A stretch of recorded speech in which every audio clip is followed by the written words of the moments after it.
बिल्कुल कानूनी तौर पे सड़क पे नमाज पढ़ने की परमिशन दी जानी चाहिए अगर 15-20 मिनट की ज़रूरत है। जो ये कहे कि हम मनु के चरणों में सर झुकाते हैं, एक आदमी सिर्फ ला दो, मैं हाथ जोड़ के माफ़ी मांगूंगा सबसे। एक आदमी मोहम्मद साहब का जो मज़हब हमें इस्लाम सिखाया गया है, वो जो मदनी साहब कहते हैं कि हम तो मनु को मानते हैं और मनु के चरणों में सर झुकाते हैं, और ये कहते हैं आओ सब मनु के चरणों में सर झुकाओ, एक मुसलमान ऐसा ला दो मोहम्मद साहब का मज़हब मानने वाला, मैं हाथ जोड़ के माफ़ी मांगूंगा। कॉकरोच हैं, उनका इलाज तो कोई कर ही नहीं पाया आज तक, वो तो अगर न्यूक्लियर बॉम्ब ही चलाया जाएगा तब भी बच जाएंगे ऐसा माना जाता है, लेकिन जो कुत्ते और दूसरे इस प्रकार के जानवर हैं वो सबसे पहले मारे जाएंगे। तो बात बुनियादी यही है कि योगी जी को ये समझना चाहिए हवा किस तरफ बह रही है। आप समर्थन कर रहे हैं सड़क पर नमाज का?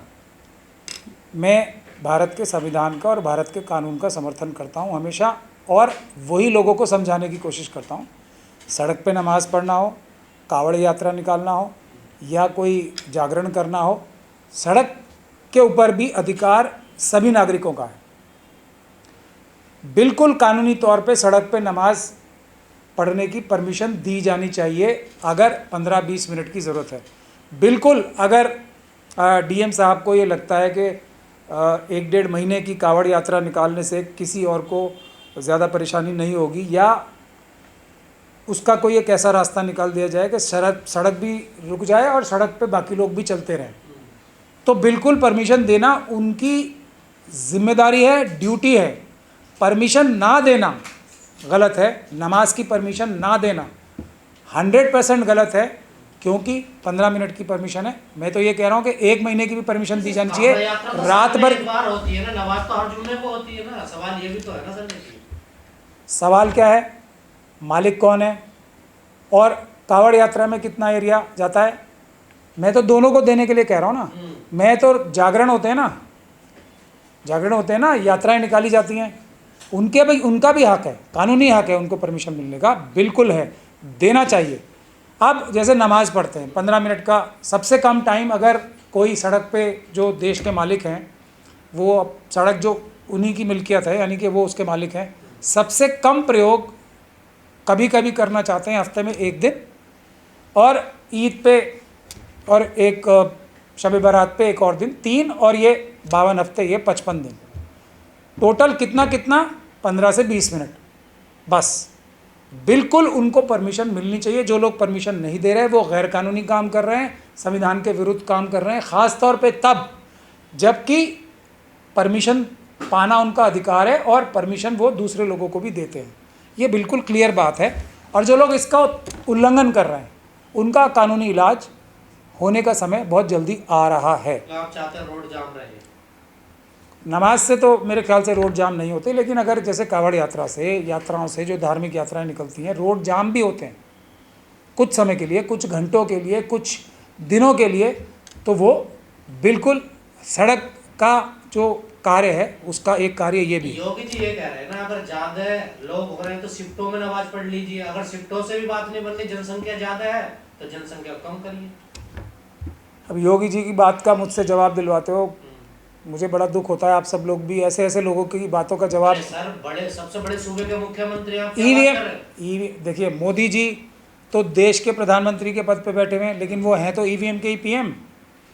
उनका फादरलैंड कहाँ है? इजराइल है कि नहीं है? अब उनकी इज्जत की जा सकती है, इस बात के लिए कोई नहीं कर सकता इज्जत। उसी प्रकार से योगी जी जो हैं वो कोई जनता के वोटों से थोड़ी बने हुए हैं, वो तो ईवीएम के सीएम हैं। अब और ईवीएम के सीएम है, इसीलिए सब बाबा साहब के संविधान के विरुद्ध बातें करते हैं। मैं यही बता रहा हूँ कि क्या कर ले या नहीं कर ले, सड़क पे भी जब नमाज़ पढ़ी जाती है तो एम्बुलेंस का रास्ता छोड़ के पढ़ी जाती है।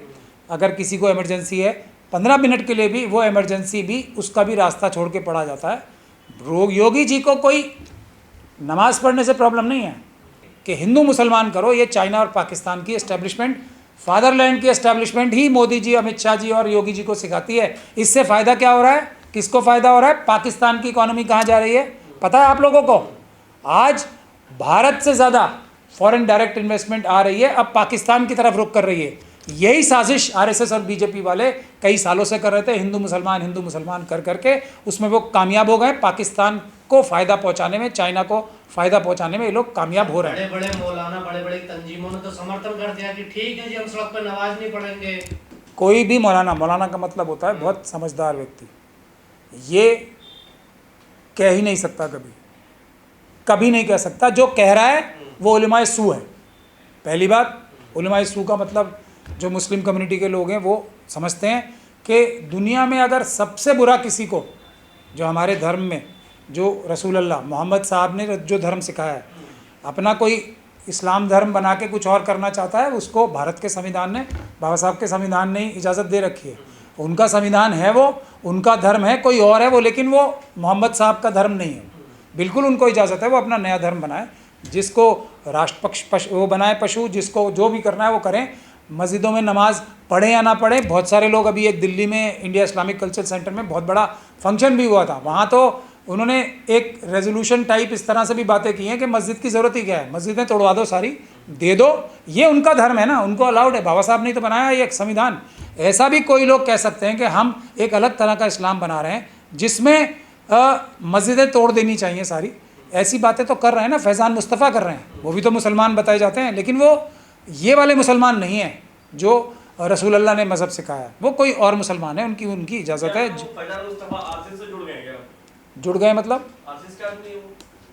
ये सारे जिनके नाम ले रहे हैं, उलमाए सू, मोहम्मद, ये महमूद मदनी, अरशद मदनी, ये सब जो उसमें थे, सलमान खुर्शीद साहब, ये महमूद मदनी तो थे ही ना उसमें, मस्जिदें तोड़वाने के लिए बोल रहे थे मस्जिदें तोड़ दो सारी, क्या फ़र्क पड़ रहा है।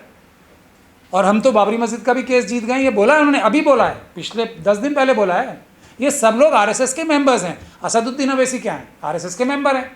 बट ये कोई बुरी बात थोड़ी है, उनको आरएसएस पसंद है, वो आरएसएस के साथ हैं।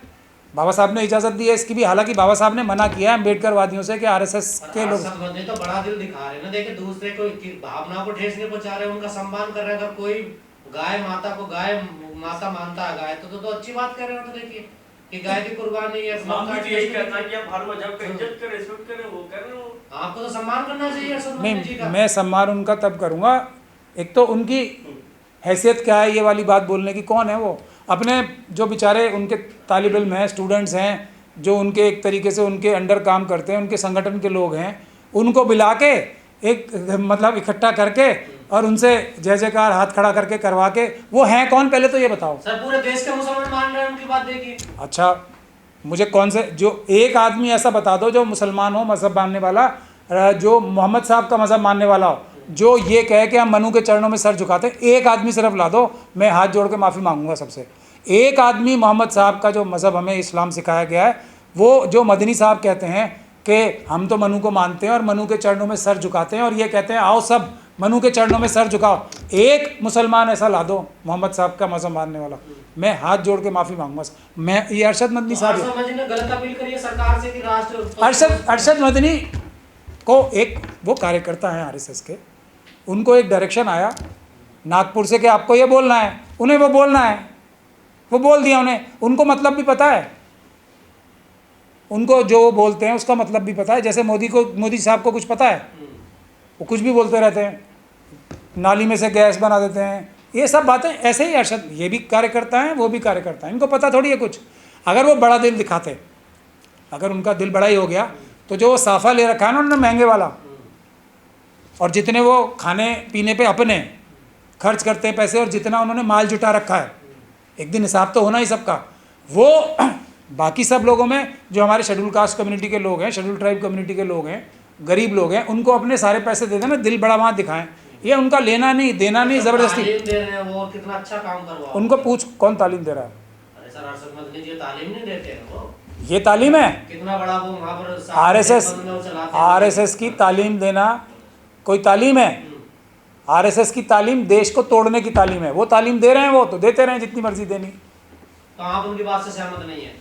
मैं उन्हें आरएसएस का मेंबर मानता हूँ, बाबा साहब डॉक्टर भीमराव अम्बेडकर ने और हम सब लोगों ने ये तय कर रखा है कि आरएसएस के किसी भी व्यक्ति से बात भी नहीं करनी है। सहमत क्या होना है, उनकी अलग लाइन है, वो पाकिस्तान चाइना के जो रास्ता है जो भारत को कमज़ोर करने का, हिंदू मुसलमान करना, हर वक्त उनका वो काम है। हमारा काम है ऐसे लोगों को पकड़ के जेल भेजना, समय समय की बात है। अभी हमारा थोड़ा कॉकरोचों का टाइम आ नहीं रहा है, थोड़े दिन में आ जाएगा तो हम बता देंगे इनको सब। आप भी कॉकरोच कर रहे हैं, बेरोजगार। मैं तो सीनियर कॉकरोच मैं खुद ही हूँ ना, हमारा कॉकरोचों का टाइम है अच्छा, बता। आप भी अपने आप को युवा मानते हैं? नहीं, सीनियर कॉकरोच। कॉकरोच तो मतलब बेरोजगार हैं आप? बेरोजगार किसने बोला बेरोजगार कॉकरोच होते हैं? और क्या सर, विषय तो यही चल रहा है देश ना, में। बिल्कुल नहीं, बिल्कुल विषय ये नहीं है। सीजीआई साहब ने ये उन्होंने कहा है, मैंने ऐसे करके बोला ही नहीं। ये तो कुछ लोगों ने उनकी बात तोड़ मरोड़ के ऐसे पेश की है, लेकिन हम लोग तो ये सीजीआई साहब के पहले से ही हम मान रहे हैं ना, हम तो हैं ही कॉकरोच, आज से थोड़ी हैं, हम तो बहुत दिनों से कॉकरोच हैं। लेकिन उसका मैंने वजह बता रखी है, कॉकरोच वो हैं जो परमाणु बम में भी बचेंगे, कुत्ते नहीं बचेंगे। ऐसे खतरे जारी हो रहे हैं तो क्या वो गलत कर रहे हैं वो इसका मतलब? ये मोदी जी जैसी बात हो गई ना ये भी, कि लोग सोना ना खरीदें। लोगों के पास पैसे नहीं हैं खरीदने के, और मोदी जी कह रहे हैं कि सोना ना खरीदें। पैसे ही कहाँ हैं खरीदने के? 80 करोड़ लोग तो बेचारे उसी तरीके से जो आरएसएस और बीजेपी के लोग हैं, जो बड़े का जितना भी मीट है हर प्रकार के बड़े का, वो तो एक्सपोर्ट कर रहे हैं। नहीं सर, गाय को लेकर हमेशा विवाद रहता है। मैं कह रहा हूँ ये तो सब ये बड़ी पहल कर रहे हैं तो आपको तो अवेलेबल, करना अरे चाहिए इसका। बड़े का मीट अवेलेबल कहाँ है? सब तो मोदी जी ने एक्सपोर्ट करा दिया विदेशों में। इंडिया सबसे बड़ा एक्सपोर्टर है बीफ का, है कि नहीं है? बचा ही कहाँ है जो कोई करेगा? 10-5 लोगों से ऐसी बातें करा देंगे, है ही नहीं, करेंगे कहाँ से कुर्बानी? कहाँ है? तो ये सब बातों में मत पड़ो आप। बुनियादी मुद्दा ये है कि देश के जितने भी कॉकरोच हैं वो यूनाइट हो, ईवीएम के खिलाफ आवाज़ उठाएं। बाकी सब बेकार की बातें हैं। देखिए, एक नेपाल जैसी स्थिति ना आए, बांग्लादेश जैसी स्थिति ना आए, श्रीलंका जैसी स्थिति ना आए, दूसरे देशों में जो इस प्रकार की स्थिति आ रही है ना, जब लोग सत्ता पक्ष से नफरत करने लगते हैं, नफरत मतलब दिल की गहराइयों से, बस नहीं चल रहा क्या करें आरएसएस और बीजेपी का, और साथ के साथ विपक्ष से नाराज़ हो जाते हैं। विपक्ष से हमारा सारा देश नाराज़ है। फ़र्क सिर्फ इतना है, आरएसएस बीजेपी से पूरा देश नफरत करता है, विपक्ष से बहुत ज़्यादा नाराज़ है, क्योंकि विपक्ष जो है इनको हटाने में कामयाब नहीं हो रहा।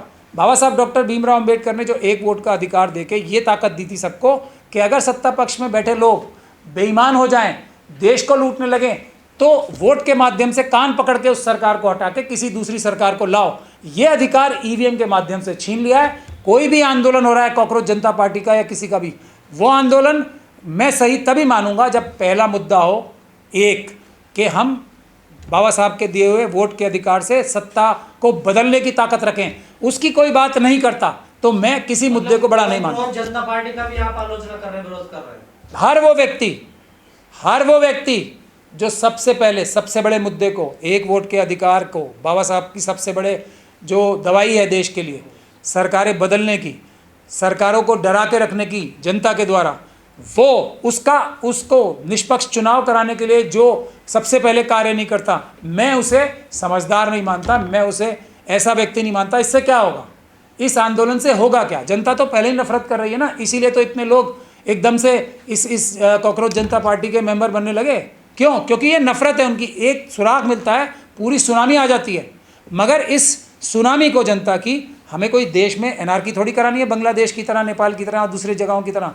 हमें उसको चैनलाइज करके ईवीएम को हटाना है, पेपर बैलेट को लाना है। पेपर बैलेट से सरकारें बदलने की ताकत, बाबा साहब की दी हुई सरकारें बदलने की ताकत वापस आ जाएगी। जिस सरकार से जनता नाराज़ होगी, नफरत करने की वो टाइम नहीं आएगा, नफरत करने की ज़रूरत ही नहीं पड़ेगी। सरकार का कान पकड़ेगी, हटा देगी, दूसरे को लाएगी, दूसरा वाला डरेगा कि भाई हमें भी कान पकड़ के हटा देंगे। ये निष्पक्ष चुनाव कराना इस देश का सबसे बड़ा, हर प्रॉब्लम का, करप्शन का, बेईमानी का, रिजर्वेशन के खिलाफ जो साजिश हो रही है, सब जो SC ST के सब प्लान में चोरी हो रही है, सब प्रकार की करप्शन ख़त्म करने का सबसे अच्छा रास्ता है इलेक्टोरल रिफॉर्म्स। उसमें सबसे महत्वपूर्ण बात यह है कि पेपर बैलेट से चुनाव होने चाहिए। अभी तुलसी गबार्ड है ना अमेरिका में, आप जाके देखो उन्होंने क्या रिपोर्ट पेश की है। उनको इस्तीफ़ा देना पड़ रहा है किसी और वजह से, लेकिन उन्होंने ये कहा है कि उनकी रिपोर्ट में ये लिखा हुआ है कि अमेरिका भी ईवीएम के माध्यम से दूसरे देशों की सरकारों को, अपनी मनमर्जी की सरकारों को लाने की कार्य करता रहा है। ऐसा उन्होंने इल्ज़ाम लगाया है ईवीएम के माध्यम से, और इसीलिए ईवीएम को यूनाइटेड स्टेट्स ऑफ अमेरिका से ख़त्म करने की रिपोर्ट तुलसी गबार्ड ने दी है। बताओ और क्या क्या सबूत चाहिए आपको?